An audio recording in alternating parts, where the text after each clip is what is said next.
मेरी प्रियात्माओं, मैं आज आपकी सेवा में सत्यार्थ प्रकाश प्रशोत्ति के विषय में अपने विचार व्यक्त करता हूँ। साथ ही आपसे निवेदन करता हूँ कि ध्यानपूर्वक सुनिएगा। दुनिया सारी घूम ली, कहीं नहीं पाया प्रकाश, दूर घिरा हुआ जब बड़ा सत्यार्थ प्रकाश। सच तो ये है कि वेद का सार है सत्यार्थ प्रकाश, ज्ञान और विद्या का भंडार है सत्यार्थ प्रकाश, कर रहा सत्य का विस्तार सत्यार्थ प्रकाश, रोकता झूठ का प्रचार सत्यार्थ प्रकाश। प्रश्न नंबर 1, सत्यार्थ प्रकाश लिखने की प्रेरणा महर्षि दयानंद को किस व्यक्ति ने दी? उत्तर, राजा जय किशन दास ने। प्रश्न नंबर 2, सत्यार्थ प्रकाश महर्षि दयानंद ने किस व्यक्ति से लिखवाया? पंडित चंद्रशेखर, जो कि महाराष्ट्र के रहने वाले थे और जय किशन दास के कार्य में लिपि के रूप में काम करते थे। प्रश्न नंबर 3, महर्षि दयानंद को सत्यार्थ प्रकाश लिखने के लिए कितने ग्रंथों का अध्ययन करना पड़ा? उत्तर, 2986 ग्रंथ।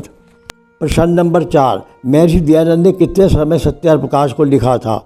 उत्तर, महर्षि दयानंद ने 12/6/1874 को दिन शुक्रवार को सत्यार्थ प्रकाश लिखना आरंभ किया था और 30/9/1874 को लगभग 3 महीने 15 दिन में इसे लिख डाला। महर्षि दयानंद ने इसे बनारस में लिखना आरंभ किया और इसका अधिकतर भाग उदयपुर में लिखा। पहले इसमें 12 समलास छपे थे, क्योंकि राजा जय किशन दास जी ने 13वां 14वें समलासों को अंग्रेजों के डर से नहीं छपा, क्योंकि वे सरकारी कर्मचारी थे। इसके बाद ऋषि ने उदयपुर में बैठकर इसका संशोधन करके 17/9/1882 को इसे छपाने के लिए प्रेस में भेज दिया और ये महर्षि दयानंद की मृत्यु के पश्चात 1884 में छप सका। प्रश्न नंबर 5, सत्यार्थ प्रकाश में कितने समलास है? उत्तर, 14। प्रश्न नंबर 6, सत्यार्थ प्रकाश में सबसे छोटा और सबसे बड़ा कौन सा समलास है? उत्तर, दूसरा समलास और 11वां समलास। प्रश्न नंबर 7, सत्यार्थ प्रकाश में विभिन्न ग्रंथों में कितने प्रणाम उद्धृत किए गए थे? उत्तर, सत्यार्थ प्रकाश में 229 ग्रंथों के 1866 प्रणाम उद्धृत किए गए थे। प्रश्न नंबर 8, सत्यार्थ प्रकाश में विभिन्न ग्रंथों के कितने मंत्र एवं श्लोक उद्धृत किए गए थे? 1542 मंत्र श्लोक। प्रश्न नंबर 9, सत्यार्थ प्रकाश के किस समलास पर कई बार प्रबंध लगे हैं? उत्तर, 14वें समलास पर, जिसमें कुरान के 168 उद्धरणों को लेकर पखंडों का खंडन किया गया है, परंतु आंदोलनों के बाद ये प्रबंध हटा दिए गए। प्रश्न नंबर 10, महर्षि दयानंद जी का सत्यार्थ प्रकाश लिखने का क्या मुख्य उद्देश्य था? महर्षि दयानंद जी का उत्तर, महर्षि दयानंद जी का सत्यवाद लिखने का मुख्य उद्देश्य सत्य का प्रकाशन करके अंधकार रूपी प्रखंडों को जीवन से भगाना था, क्योंकि वे एक महान समाज सुधारक थे। अतः वे स्वयं सत्य प्रकाश की भूमिका में लिखते हैं। मेरा इस ग्रंथ को बनाने का मुख्य प्रयोजन सत्य का प्रकाश करना है। इसी कारण यह ग्रंथ 19वीं शताब्दी का सर्वप्रिय ग्रंथ हो गया था। प्रश्न नंबर 11, सत्यार्थ प्रकाश का क्या महत्व है? उत्तर, इस ग्रंथ के स्वाध्याय मात्र से संसार के प्राय सभी मुख्य मतों और इसके मान्य सिद्धांतों का प्रचार ज्ञान हो जाता है। तभी डॉक्टर भवानी लाल भारती ने इसे विश्वकोश के नाम से पुकारा है। अतः सत्यार्थ प्रकाश नामक कविता में डॉक्टर हरिवंश शर्मा जी ने इस अमर ग्रंथ की महत्ता पर प्रकाश डाल के इस प्रकार लिखा है। मैं श्रोतों से निवेदन करूँगा कि ध्यानपूर्वक सुनिएगा।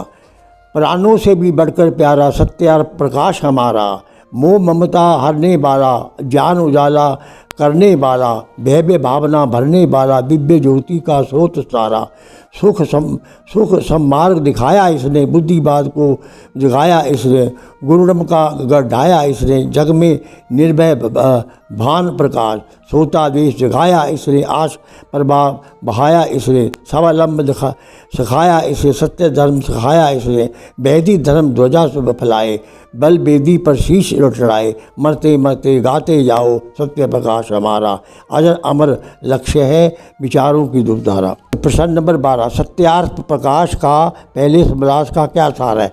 अच्छा, उत्तर, इसमें सत्य प्रकाश के भिन्न नामों का वर्णन किया गया, क्योंकि परमात्मा के अनंत गुण, कर्म और स्वभाव होने के कारण इसके अनेक नाम हैं, परंतु ओम इसका निज एवं सर्वश्रेष्ठ नाम है। ओम के नाम के अतिरिक्त इसमें 100 और परमात्मा के नाम बताए। प्रश्न नंबर 13, दूसरे समोल्लास का क्या सार है?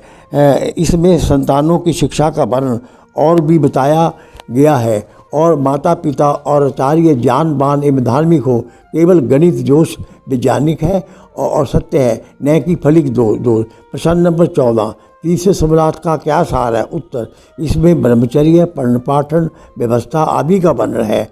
इसे बताया गया है कि शिक्षा के सबको समान अवसर प्रदान किए जाने चाहिए, चाहे वह राजकुमार हो या रंक।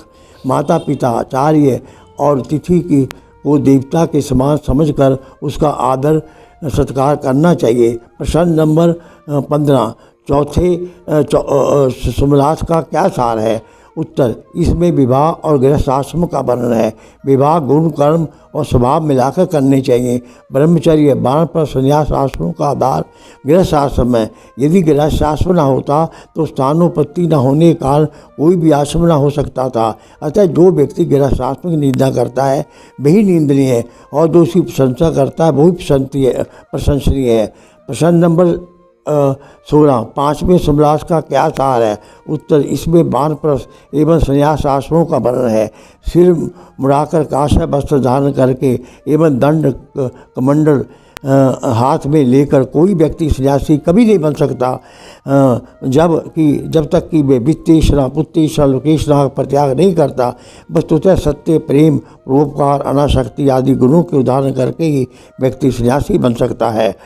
प्रश्न नंबर 17, छठे समोल्लास का क्या सार है? इसमें राज धर्म का वर्णन है। इसके अनुसार राजा और जनता दोनों को मिलकर राज्य करने के लिए 3 सभा बनानी चाहिए। नंबर 1 विद्यार्थी सभा, नंबर 2 धर्म सभा, नंबर 3 राजार्थ सभा। राजा को कोई भी स्वतंत्र निर्णय लेने का अधिकार नहीं है। वह इन सभाओं के सभापति होने के कारण इन्हीं की सलाह से काम चलाए। प्रश्न नंबर 18, सातवें समोल्लास का क्या सार है? इसमें वेद और ईश्वर विषय का वर्णन है। जब कोई भी व्यक्ति बुरा काम करता है तो परमात्मा की ओर से उसके हृदय में 3 अनुभूतियाँ उत्पन्न होती हैं, भय, शंका, लज्जा। और जब वह अच्छा काम करता है तो 4 अनुभूतियाँ पैदा होती हैं, मन का प्रवृत्ति होना, आत्मो उत्सर्ग, उत्साह और आनंद। ये सब परमात्मा की ओर से। मैं तो यहाँ तक कहता हूँ, जो छिप कर किया जाए पाप होता है, जो छुपा कर किया जाए वह के पुण्य होता है। प्रश्न नंबर 19, आठवें समोल्लास का क्या सार है? उत्तर, इसमें सृष्टि, निर्माण, जगत उत्पत्ति, स्थिति और प्रलय का वर्णन है। पृथ्वी सत्य है, आत्मा सत्य प्लस सचित है और परमात्मा सत्य प्लस चित प्लस आनंद है। अतः आनंद प्राप्ति के लिए आत्मा और परमात्मा की खोज करता है। बिना कारण के कोई कार्य नहीं होता। जगत की उत्पत्ति के 3 कारण हैं, निमित्त, उपादान और साधारण।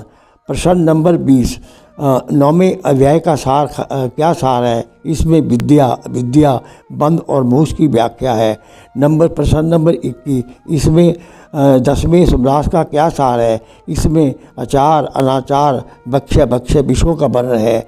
यह सदाचार का मूल मंत्र है कि मानव को जितेंद्रिय होना चाहिए, सदा सत्य और प्रिय बोलना चाहिए, और जिज्ञासु हो तो बिना पूछे ही ज्ञान देना, और जिज्ञासु को बिना पूछे ही ज्ञान देना चाहिए। प्रश्न नंबर 22, 11वें समोल्लास का क्या सार है? उत्तर, महाभारत काल के प्राण जो भिन्न पंथ इस देश में चले उन पे पखंडों का खंडन इसमें किया गया है। प्रश्न नंबर 23, 12वें समोल्लास का क्या सार है? इसमें 4 भाग बौद्ध धर्म, जैन मत के पखंडों का खंडन किया गया है। प्रश्न नंबर 24, 13वें समोल्लास का क्या सार है? इसमें बाइबल के 133 विभिन्न उद्धरणों को लेकर बाइबल के पखंडों का खंडन किया गया है, जो कि सत्य पूरे नहीं उतरते। प्रश्न नंबर 25, 14वें समोल्लास का क्या सार है? इसमें कुरान के कहर उद्दन लेखक कुरान के पखंडों का खंडन किया गया है जो पर सत्य पर नहीं उतरते। मैं स्रोतों से निवेदन करूँगा कि सत्य प्रकाश का जो निष्कर्ष है इसे बड़े ध्यानपूर्वक और प्रेम से सुनिएगा।